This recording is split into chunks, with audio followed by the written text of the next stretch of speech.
òun tún rẹ́dí owó ti gbà àti pé òun tún ti ẹfẹ̀ lẹ́sà mẹ́mà sùn ẹ̀ka jáde lọ òun tún ẹfẹ̀. èyí tí ó jẹ́ àyájọ́ ọjọ́ tòní kíní kan ṣẹlẹ̀ tí ó la gbogbo àgbáyé já látàrí bọ́n ti ṣe ń wò lórí ẹ̀rọ ayélujára. Ṣàyẹ̀rì ni àgbọ̀ olè ẹ mú dáadáa ẹ fà dáadáa ó jí góòlù 90,000 ní 900,000 ní wọ́n ní olóyè Liz Anjorin lọ sí Ìdúmọ̀tà ó lọ jí wọn ní ó lọ jà wọn lólè ń bẹ̀. ọ̀rọ̀ yìí bó ló ṣe wáyé báwo ló ṣẹlẹ̀ gan-an níbo ni ẹgbẹ́ ọ̀tọ́ yára pé ẹdínlé ẹjọ́ lórí ẹ̀ níbo lẹ gbé dé ipò ló wà lónìí àti pé nílùú èyí tí ó jẹ́ àyájọ́ ọjọ́ ẹ̀ kí ló wá sí lọ́kàn kí lè ń rò báyìí lónìí. lálẹ́ àkọ́kọ́ ìní ó jẹ́ ọjọ́ tí mo ní dùn jù torí pé kọ́lọ́wọ́n bá láàánú kó má fi ẹ̀mí wa kó má fi ṣètùtù ọrọ̀ ajé fún ọmọlàkejì gbogbo àwọn tó dìde ogun sí mi níwò ìyọ̀dọ̀ tó kọjá wọ́n fi ẹ̀mí wọn ẹ̀mí àwọn ọmọ wọn àti gbogbo ohun tó yẹ kó jẹ́ láyé wọ́n fi ṣètùtù ọrọ̀ ajé fún mi ó lè bàyàn lọ́kàn jẹ́ because tẹ́ ẹ bá wo àwọn tí wọ́n ṣiṣẹ́ yìí èlò ní nǹkan tó ń gbé kalẹ̀ iṣẹ́ tí wọ́n ń ṣe yẹn ta ló mú wá sí Nàìjíríà iṣẹ́ ká ta stone ká ta àwọn nǹkan tó ń tà yẹn ta ló mú wá ta ló gbé wá sí Nàìjíríà èmi tí mo gbéṣẹ́ stone wá rè so tó bá wá jẹ́ wípé ọ̀dọ̀ wọn nírú nǹkan bẹ́ẹ̀ yẹn ti ṣẹlẹ̀ sí mi mo tún sọ pé mo dúpẹ́ lọ́dọ̀ Ọlọ́run ẹni tó yọ Yorùbá ló kó ẹrú Yorùbá ló pé pa báwo lọ́wọ́ ṣe gbìyànjú tó Ìgbò ò dájú ẹ̀ Haúsá ò dájú ẹ̀ ọjọ́ tó kan Yorùbá náà dájú ẹ̀ máa jó lọ ní Yorùbá sọ Fábíọ́lá you understand tẹ́ bá wo nǹkan tó ṣẹlẹ̀ ní Ìdúmọ̀tà sí mi ní February 5 ṣe é padà rántí nǹkan tó ṣẹlẹ̀ sí wọn ní April 9 ẹ ṣáà wò ó ní April 9 ọ̀dọ̀ wọn jóná tí gbogbo dúkìá sọnù tó jóná beyond repair ó jóná débi pé èèyàn kú síbẹ̀ nígbà tí iná yẹn máa bẹ̀rẹ̀ ibi tí wọ́n ti dá mi jókòó for 4-5 hours yẹn iná yẹn ti bẹ̀rẹ̀ iná yẹn jó ibi tí ẹ̀rọ Ọlọ́run ti bà mí iná yẹn ò jó wá síwájú o ṣe rí ọ̀dọ̀ bọ̀bọ̀ tí mo ti rajà yẹn upper year ni mo ti rajà yẹn ní 2023 ni mo ti rajà yẹn tí mo dẹ̀ fún lówó nígbà tó ń retí owó mo wá wọ ibì kan lọ lẹ́yìn ṣó ti yẹn torí pé mo tún ní ọjà tí máa ń supply nínú ọjà yẹn mo ní ọjà tí mo máa ń supply so mo lọ sọ́wọ́ ẹ̀yìn yẹn kí n tó padà wá nígbà tí mo padà dé ó lóun ti rí ó dẹ̀ gbé ọjà yẹn fún mi àwọn méjì ni mo ra nǹkan lọ́wọ́ mo ra nǹkan 21 or 22,000 lọ́wọ́ ẹ̀ tó wà wájú ẹ̀ ọjà ti tiẹ̀ 91,000 naira ó dẹ̀ gbé àwọn méjèèjì gbọ́jà yẹn fún mi mo lọ nígbà tó wá di February 5 tí mo padà síbẹ̀ èmi gan ni mo tún lọ bá pẹ̀lẹ́ báwo ni ṣó wà pa ó ní òun ti ń wá mi owó ọjọ́ sí òun rí ní rí kẹ̀ mo ló dẹ̀ lọ o èmi gan ni mo ti fún ní nọ́mbà ọkọ mi mo ní oṣù ọ̀ mo ní lọ trace ẹ̀ ó lọ aṣáájọ sọ kí n tó mọ̀ ó ti lọ fúnra rẹ̀ lọ pé àwọn èèyàn wa wọ́n ṣí aṣọ lójú mi wọ́n lọ ra táyà wọ́n lọ ra petrol mọ́tò tí mo gbé lọ síbẹ̀ tí a rọ̀bà ní mọ́tò tuntun ni mọ́tò almost 100 million naira ni mo gbé lọ síbẹ̀ àwọn ọlọ́pàá mi dẹ̀ wà nínú mọ́tò ojú àwọn ọlọ́pàá mi náà ṣe lọ kó táyà kó báwọn yóò mọ kankan. tó ń ṣẹlẹ̀ nínú ọjà lọ́wọ́. ó pẹ́ kò jìnnà síra wọn gan àwọn èèyàn ò mọ̀ because n bá fẹ́ wọnú ọjà fẹ́ lọ ṣe business ti tèmi torí pé mo jẹ́ èèyàn kan nínú society mi pé kí n má lọ rajà mi wẹ́rẹ́wẹ́rẹ́ just like tí n bá fẹ́ gbọ́njẹ fọ́kàn mi má lọ́nú ọjà má wo ṣàkì má wa bọ́ọ̀dì èmi life mi ọmọ ṣiṣẹ́ iṣẹ́ ni mímí ìṣọ̀lẹ̀ bọ̀bọ́ yẹn fúnra rẹ̀ ló lọ pe èrò wá tí ó ti yẹyìn ó ní ọmọ kan obìnrin àjèjì kan tó ní òun mọ̀kọ mi ọ̀rẹ́ ẹ̀ tímọ́tímọ́ aṣọ máa ń jókòó sí láì yẹn ibẹ̀ náà ti rí orúkọ ọkọ mi pé èmi ni òun náà ṣe dènà dèmí bẹ́ẹ̀ pẹ̀lú Gistlover ó ti yẹyìn payment proof orúkọ tàbí sanwó fún wọn ni wọ́n ti rí náà fi mọ̀ pé èmi ni ṣó ti yẹyìn pẹ̀lú mo máa múra ẹ̀ pé máa sọ pé máa múra báyìí ṣó ti pẹ̀lú orúkọ yẹn so wọ́n yọ aṣọ lórí mi wọ́n bẹ̀rẹ̀ sí ní parọ́ tẹ́ bá lọ wo fídíò yẹn ẹ máa gbọ́ tó ń sọ wípé ẹ jẹ́ ká sọ pé a rí góòdù lọ́wọ́ ẹ̀ fúnra wọn náà sọ a set ẹ̀ up ìwọ̀n bẹ́ẹ̀ ti gbọ́ fídíò yẹn dáadáa. ká ló ya fídíò ṣáwọn náà yà àwọn fúnra wọn náà pọ̀ gan wọ́n lọ pera wọn wá bọ̀bọ́ yẹn fúnra ẹ̀ ló lọ kó gbogbo wọn wá wọ́n dẹ̀ ń ya fídíò yẹn wọ́n send ẹ̀ sí Gistlover wọ́n dẹ̀ send ẹ̀ sí WhatsApp àwọn èèyàn àti mú Lizzy àti bojú ẹ̀jẹ̀ àti purọ́ ọmọ fúnra wọn náà ṣe ó ti yẹyin ngbà tẹ́mi lọ sọ́dọ̀ ọlọ́pàá arrest wọn lọ́jọ́ kejì ngbà tó ọlọ́pàá arrest wọn wọ́n ti delete àwọn fídíò yẹn ọlọ́pàá wọnú fóònù wọn lọ ọlọ́pàá lọ gbé gbogbo fídíò yẹn wá wọnú fóònù wọn àwọn ọlọ́pàá wọnú ẹ̀ tí Nigeria police bá fẹ́ jẹ́ wọn àṣìṣe ngbà tó ọlọ́pàá wọnú ọlọ́pàá lọ record gbogbo fídíò yẹn wá ọlọ́pàá wá sọ fún wọn pé ṣé bẹ́ẹ̀ sọ pé ẹ̀yin kọ́ lẹ record gbogbo wọ́n ṣèkà yẹn nígbà tí kéèsì yẹn tó ti prepare wọ́n gbé fún DPP ní kí kéèsì yẹn kó lọ kóòtù wọ́n ẹni kí wọ́n gbé kéèsì yẹn lọ kóòtù Gistlover àtàwọn tí wọ́n jọ ṣiṣẹ́ yẹn wọ́n lọ sọ́dọ̀ DPP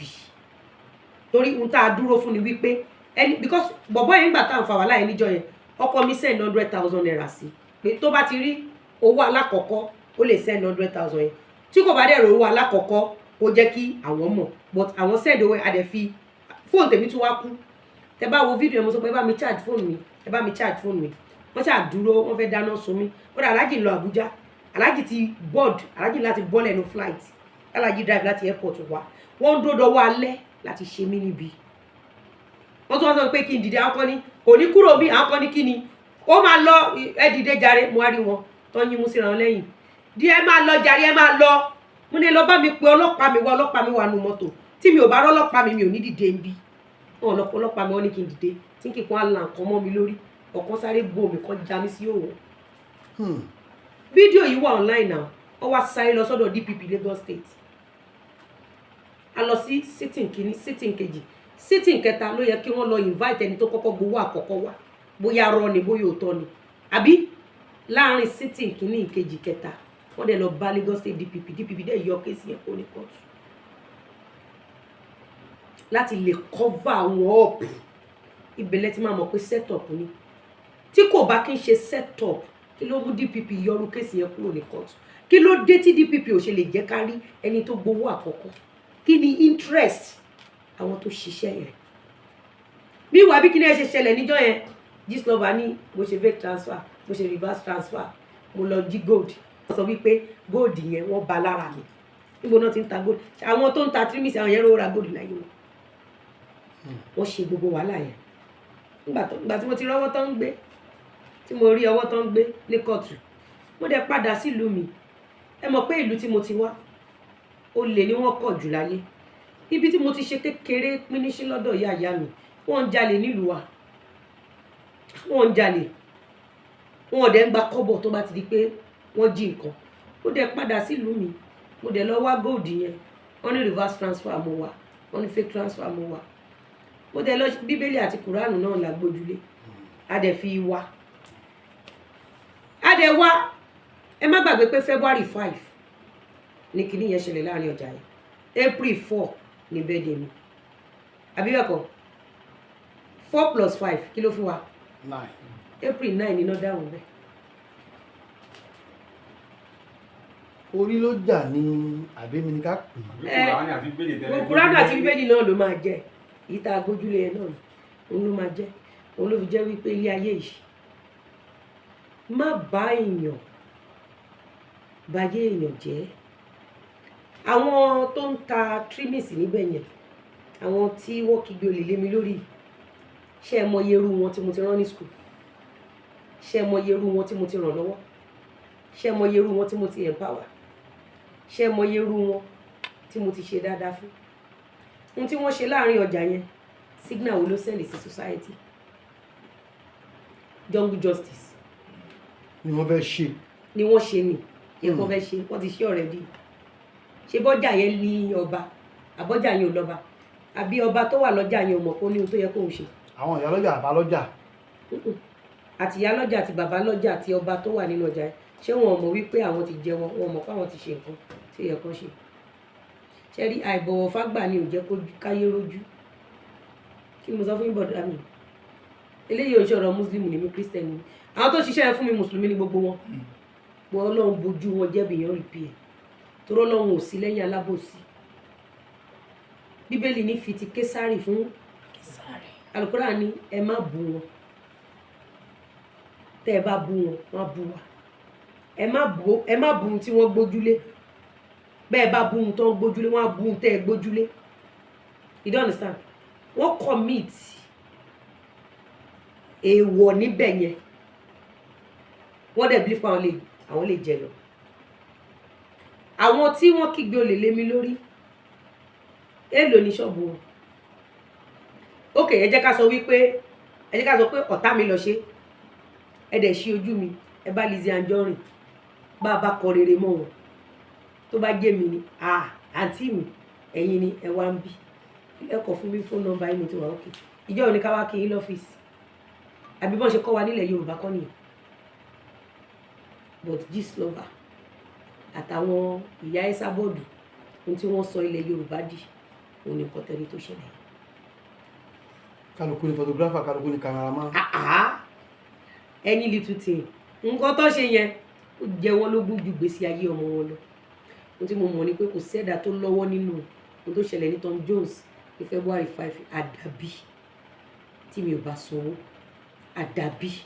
tí wọn bá gba owó àdàbí jà ó jẹ́ pé àdàbí tí wọ́n bá ń ta gold ńbẹ àdàbí jà ó jẹ́ pé wọ́n bá ń rìn lórí ilẹ̀ tí wọ́n ń rìn lórí ilẹ̀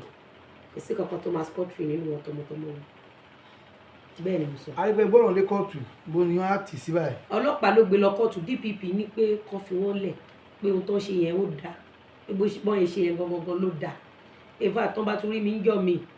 kán má waste time. ó sọ̀rọ̀ àbó wù ní wà. ńgbà tán ní no prosecution kí ni ìtumọ̀. ṣẹjọ́ nìyẹn. kò sẹ́jọ́ ni mo dẹ̀ withdraw a dẹ̀ gbé fídíò lọ ìgbà tán ti ń ṣe gbogbo màgòmágó yẹn ẹ̀wọ̀n kan ti já wa sí wọ́n ti ń ṣe màgòmágó a dẹ̀ kó gbogbo fídíò a kó gbogbo ẹ̀ lọ wọ́n ní àwọn ò fẹ́ rí pé kán ṣáà máa lọ àmọ́ ńgbà tí DPP ní kán máa lọ ṣé ẹlẹ́dàá mi ní kán máa lọ ṣé ẹlẹ́dàá mi ò dájọ́ ṣe rí àti Kùránù àti Bíbélì àti ṣẹ̀ṣẹ̀ wọn ò ní kí tálákà polówó wọn ò dẹ̀ ní kólówó pa tálíkà kò yẹ yín nǹkan tí mi sọ kò sí irú bó ṣe lè tálíkà tó bá jẹ́ṣẹ́ ibi ló yàn láàyò ibi a máa bá ẹ náà ni kò dẹ̀ sí bó ṣe lè lọ́lá tó láyé tó bá hùwà ibi a máa bá ẹ náà. àwọn tó kígbe olè lé mi lórí lánàá àwọn ọ̀dà lẹ́nu èmi lélẹ́yìí lẹ́nu at least láàrin ọdún kan yẹn sísìn California Paradise City new estate tí à ń tà lọ́wọ́lọ́wọ́ báyìí hot cake mo dẹ̀ ń ṣe special promo lẹ́nu promo mi máa tán ní Sunday kò kí ń ṣe estate o there is difference between estate and city ẹ mọ nǹkan tó ń pè ní city odidi ìlú at least tọ́lọ́ bá fi yẹn rẹ̀ mí lẹ́kún láàrin ọdún kan yẹn sísìn èmi dẹ́lílẹ̀ nínú ààfin mi èmi tó pè lólè táìpẹ́ tó tọ́ mo lọ jà wọ́n lélẹ̀ táìpẹ́ nǹkan tí Gistlover sọ bó ṣe rí nìyẹn mi ní síbi tí mo wà lẹ́nu orí ẹmọ̀ kan pọ̀ gan ṣé bẹ́ẹ̀ náà lórí orí ìkànnì wọn ò ní gbé fúkẹ́ mo fẹ́ gbèjà èmi ẹyọ kan ṣoṣo tí gbogbo wọn wá gang up lé lórí ẹ wo bí ẹlẹ́dàá mi ṣe gbèjà mi jà ìtumọ̀ ẹni wípé tó bá ti gbé ọrọ̀ ajé kalẹ̀ tó bá ti bímọ tiẹ̀ má pẹ̀lú ẹni ibi ṣàbùrú fẹ́ni tí ò ṣe rí inú tèmi dùn o inú mi dùn torí tí ò bá sí ohun tó ń ṣe fún mi ní last year mo lè má débi tí mo délé ni. olú ìgbà tí kìnìyàn ń ṣẹlẹ̀ yẹn bẹ́ẹ̀ni kí ló wá sínú ọkàn gbogbo kí ló bẹ̀rẹ̀ ó lè ní ẹja dáná sún ẹja gbẹdáyà ẹja kí ló ń rọ̀ máa ní. mo kàn ń wò ni pé nǹkan tó kọ́ rọ̀ máa ní pé 91,000 naira pàápàá jùlọ èmi tẹ́ fẹ́ dáná sùn yìí iṣẹ́ tẹ́ ẹ̀ ń ṣe yìí tẹ́ ń tà yìí èmi tí mo gbéṣẹ́ ìwárì èmi tí mo a máa parí ìrìn àjò sí so be it ìgbà tí máa dé police station Adéníjì Àdèlé ṣe mọ̀ ẹ̀jẹ̀ kọ̀ bẹ̀rẹ̀ sí ní dà lára mi ni DPO police station Adéníjì Àdèlé òun àti PA wọn lọ pààkì mi ẹ̀jẹ̀ kọ̀ bẹ̀rẹ̀ sí ní dà lára mi ṣe mọ̀ mo kàn ń wò ó dàbí fíìmù lójú mi ó dàbí fíìmù ẹ mọ̀ kọ́ kékeré ni wẹ́rẹ́wẹ́rẹ́ wọn ẹ wá lọ kó àwọn èèyàn wá then ìgbà tí màá fi wo Gistlover lálẹ́ mo mọ̀ pé Gistlover ló ródán yẹn because ọjọ́ tọmọ yẹn ti rí mi tí mo wá rajà ó ti inform Gistlover wọ́n ti mọ̀ pé mi ni so they been waiting patiently for me Gistlover dẹ̀ ti update ṣé ti yẹn before then so bó bí kíni ẹ ṣe ṣẹlẹ̀ tí Gistlover wá bẹ̀rẹ̀ sí ní parọ́ you know mo kàn pé okay no problem mo dẹ̀ jáde lórúkọ yẹn mo jáde bíi 12:01 mo lọ jáde mo lọ sáwọn ibì kankan mo jáde bíi 12:01 mo ń lọlé lórúkọ yẹn mo ṣe ìyá yín ti jalè ìyá yín ti jí 91,000 because transaction tí mo make that very day I make nothing less than 90 to 100 million naira transaction that very day. ní kátàkárà. ní kátàkárà kì í ṣe owó mi owó ọjà ni that very day mo tún wá lọ gba ọjà mo ń lọlé ni mo rò pé àwọn ọjà kọ̀ọ̀kan tí mo gbà jẹ́ kí n lọ get nǹkan kan 1 or 2 things ṣé yẹn sàn ni mo ṣe wọbẹ̀ lọ mo kúrò ń bẹ̀ gan tí mo kúrò lọ́dọ̀ DPO Adéníjàdé mo kàn lọ sí 1 or 2 so ó kọ̀ jẹ́ wípé nígbà táwa ń dàgbà irú àwọn ará Tom Jones yẹn ṣe mọ̀ pé Al-Quran àti Bíbélì gan sọ pé ara olówó ni tálíkà ti máa là so nígbà táwa ń dàgbà bọ̀ wọ́n ṣe kó èmi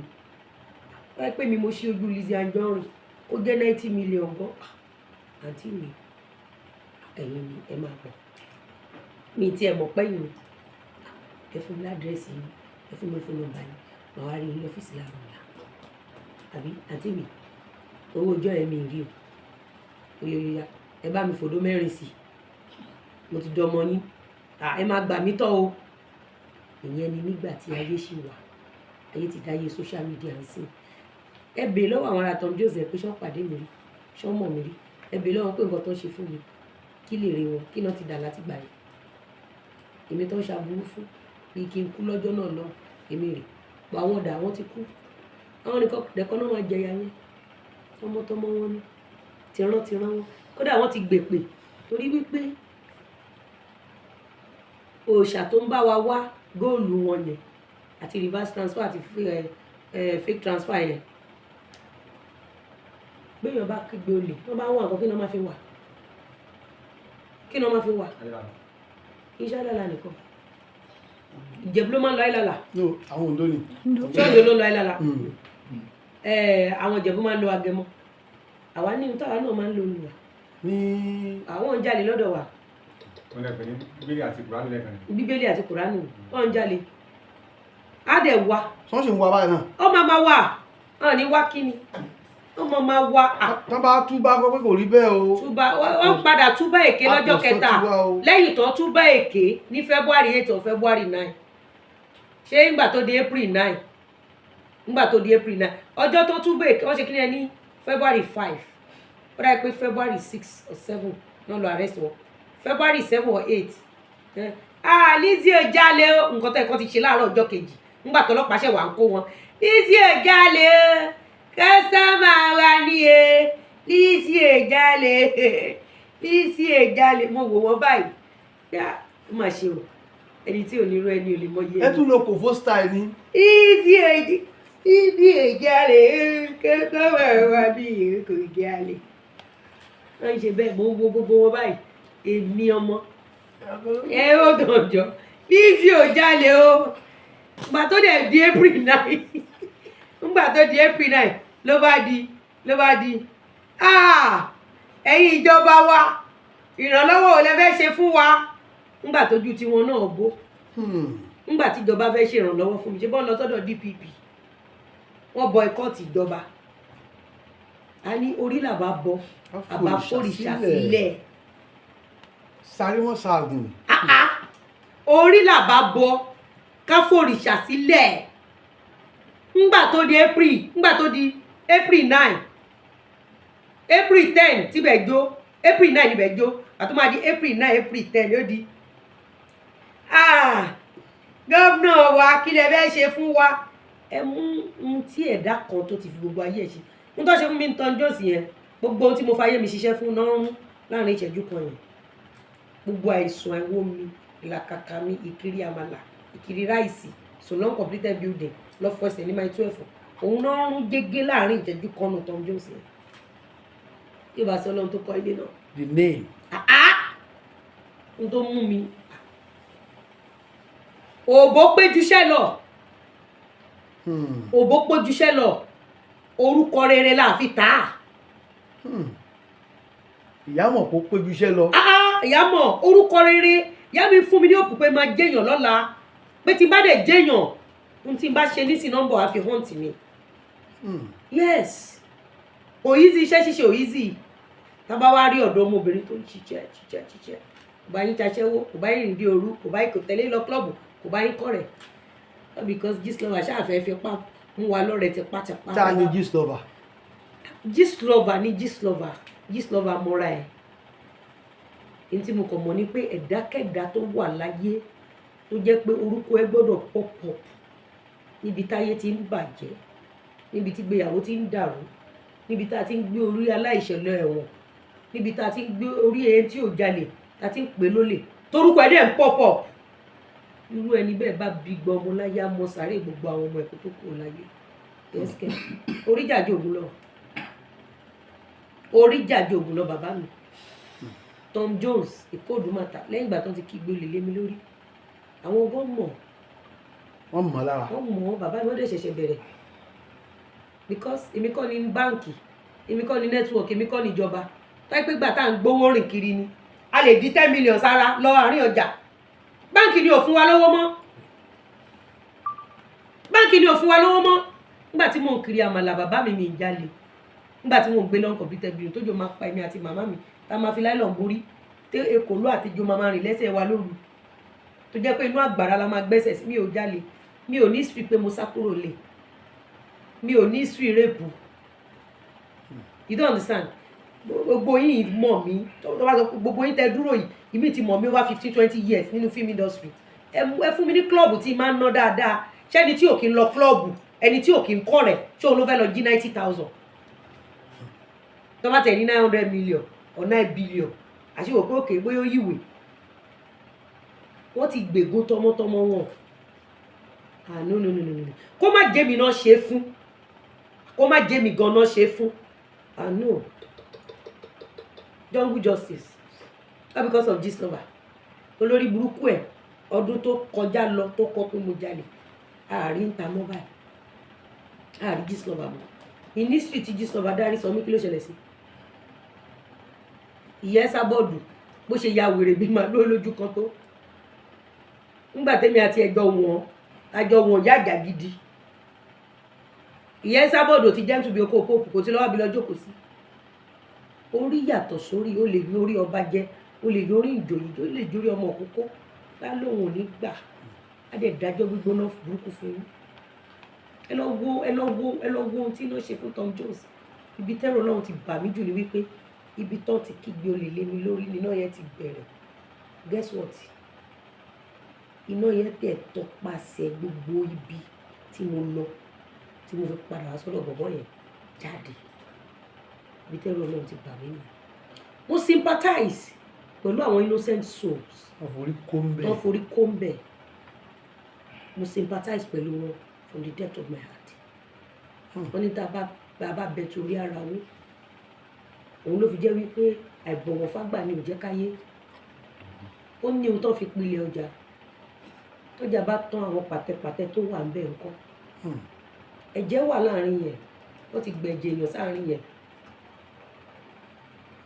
kò dẹ̀ sí amount of ètùtù tán lè ṣe láyé sáàbàdà bẹ́ẹ̀ ni mo sọ fún yín because ó ní days tó yẹ kó sáré kà láti ṣe àwọn kankan ẹni tó ṣe nǹkan yẹn fún ó ní ohun tó yẹ kó sáré pé ẹni yẹn ó ní iye tó yẹ kó ṣe wọ́n believe pé mùsùlùmí láwọn àwọn ń kírun kò sí tó máa ṣẹlẹ̀ gbàtí mẹ́wàá ṣẹlẹ̀ sí wọn kan tó dẹ̀ ṣẹ̀ṣẹ̀ bẹ̀rẹ̀ àbí ìrun kíkí ó stop orí burúkú tó padà kọ lọ irun kíkí ìwọ ló ní irun kíkí yìí bó bá lọ ṣọ́ọ̀ṣì wọ́n ló ní Jésù ò níyàwó kò lọ́mọ ẹjẹ́ ṣe dáadáa àbí ọjà yẹn ò lọ́ba náà abúlọ́ba kò dẹ̀ ní ìyálọ́jà kò ní bàbá lọ́jà àwọn ìyálọ́jà street yẹn gangan wọ́n tráyọ̀ nígbà tó wá wọn ọ̀rẹ́ obìnrin àjèjì tó rìkọ́dù ohun aláàjì òun ló ṣiṣọ́ lójú mi a week la fi ń wá kiri a week. ọmọ pamọ́ ni àbọ̀sápò ń lò. ó sápò ń lò wọ́n padà mú àwọn pípù yẹn wọ́n try ọ̀pọ̀lọpọ̀ wọn dẹ̀ mọ̀ pé nǹkan tó ń ṣe kò dáa ṣùgbọ́n kò sí bá a ṣe fẹ́ ṣe é àwọn náà ti gba ẹ̀mí èèyàn sáàárín yẹn wọ́n ti gba ẹ̀mí èèyàn sí àárín yẹn ẹ lọ wo ọ̀pọ̀lọpọ̀ olówó tó abandon property ẹ gbọ́ pé èèyàn ń ké níbì kan ẹ gbọ́ pé ẹ kò ń ṣẹlẹ̀ níbì kan you cannot just ẹ kò lè pààyàn sáàárín ibì kan ẹ believe pé ẹ fẹ́ continue ọjà yín káti ẹ̀ sọ pé ìjọba ò tiẹ̀ rí wa ká sọ pé anybody ò rí wa dẹ́sà ẹ̀ka lẹ́ni èjì iná mélòó ló ṣẹlẹ̀ ní Èkó Dùmátà ní last year àtò 14 láti 2019 dẹ̀ náà ti bẹ̀rẹ̀ orí burúkú yẹn tọrẹ mi kan Bukky Raji lọ sáré Èkó Dùmátà yẹn wà bá wọn ní àlẹ́ lẹ́sí yẹn ó fi menstruation ṣùgbọ́n owó lédi ẹ̀dẹ̀ lọ rajà ni ó wá rí wọn ibi tó ti ń wo fídíò mi orí wọn bẹ̀ mo wo fídíò mi ó sunkún padà sílé mo ní kó má wọrí gbà tó máa padà débẹ̀ bẹ́ẹ̀ ti jóná ní 2019 orí ni àwọn ẹ̀dá kan wà ẹ̀ mọ bí wọ́n ti tọrọ wọn òun lè ṣe gbọ́dọ̀ yin orí olórí jẹ àwọn ẹ̀dá kan wà inú ọjà láti tọrọ wọn àwọn kan wà èmi nìkan ni ìyá mi bí ọmọ tó tojú bọ̀ kó tó gbé mi nìkan ṣù menopause ni mọ́ mi fi bí mi. Adébílísì kì í ṣèyàn lásán o. gbogbo wa là kì í ṣèyàn lásán. àtẹ̀mí náà. gbogbo wa ni ìtura ẹni ká máa ṣe jẹ́jẹ́ ẹni tí yóò bá ṣe wà ká má ṣe ẹni tí yóò bá ṣe kà fún wa ká má ṣe kà fún bàbá ọmọlàkejì wa níbi tó ti kù díẹ̀ káàtó ìwọ̀nba nǹkan tá a bá lè ṣe ká ṣe fún ká yọ kó nu wàhálà ṣe bá gbàlagbà wà náà tó kígbe lè mú ọkùnrin wà bí omidan wà bẹ́ẹ̀ ṣe bọ́ bá wà bẹ́ẹ̀ ìjòyè wà bẹ́ẹ̀ ṣebí Lagos state government wà bẹ́ẹ̀ ṣebí Yorùbá ní president wà Yorùbá ní governor wà àmọ́ tó ẹ pọ̀ta èèyàn kú wọ́n á wá sílé àbí wọ́n á wá kọ condolence letter àbí wọ́n á fẹ́ envelope lẹ̀. a superstar. ó dìbò justice for one is justice for all. What they did to me at Tom Jones ẹ̀gbọ́n mi èmi kọ́ náà ṣe fún gbogbo ìran Yorùbá náà ṣe fún gbogbo àwọn obìnrin tó ń ṣiṣẹ́ tí ó sùn tí ò wọ́n gbogbo ọmọ tálíkà tó ń sáré àti ìlànà ṣe fún òkú ọ̀run náà ṣe fún ó dìbò alhamdulilayi. alhamdulilayi. Nigerian police commissioner of police Lagos state PPR bàbá wa l'Abuja IG bàbá wa Ẹgbẹ́tò PPR l'Abuja àti gbogbo àwọn ọlọ́pàá Nàìjíríà pátápátá mo dúpẹ́ lọ́wọ́ ẹ̀kọ́ ọmọ mi ṣe mo really appreciate orúkọ àwọn ọmọ tí yóò ní bàjẹ́